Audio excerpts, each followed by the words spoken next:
Hi, I'm Melanie Gerald for Bass City Beat. We all know that Michigan faces economical troubles and that they tend to affect our schools.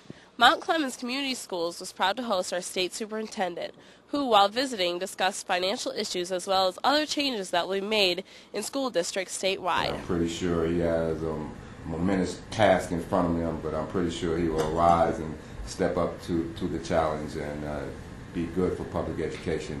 And we're grateful to have you here today, and we welcome you to the district. Thank you so much, Earl. It was quite an event for us to host the state superintendent here in Mount Clemens. When you consider there's over 500 school districts in the state of Michigan, and we were one of those districts that were chosen for him to visit. That was quite an honor for us here at Mount Clemens. I said I want to do 6 visits, every other month, and that's about all I can.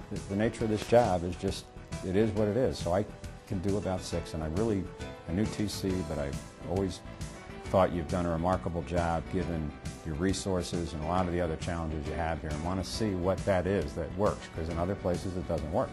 This was a good opportunity for him to come out, visit a real district, obviously, that's dealing with all the challenges involved with public education, and also gave him an opportunity to talk a little bit about policies that are being implemented at the state level, for example, new high school graduation requirements. It's 4 years of language arts for a high school student, 4 years of math, 4 years of science, 1 semester online course, and then a semester in health education and in physical education. Michigan was one of the states that had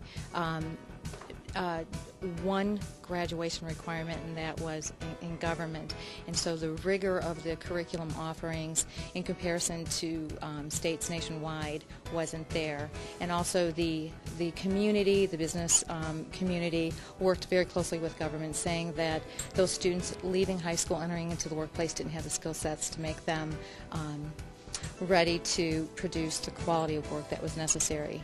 The perfect storm is you got this India-China thing, and it's hitting at the same time that in this state, because of the good fortune we had on the auto industry, that people still deep down think we're going to go back and everything will be fine and you can have a job on the line and you can still make a good living. And we had to have a wake-up call that that's all over, because it is.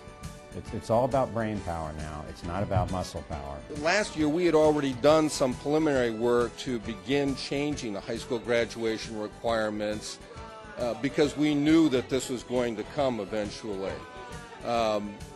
This school district has always had fairly rigorous high school graduation requirements.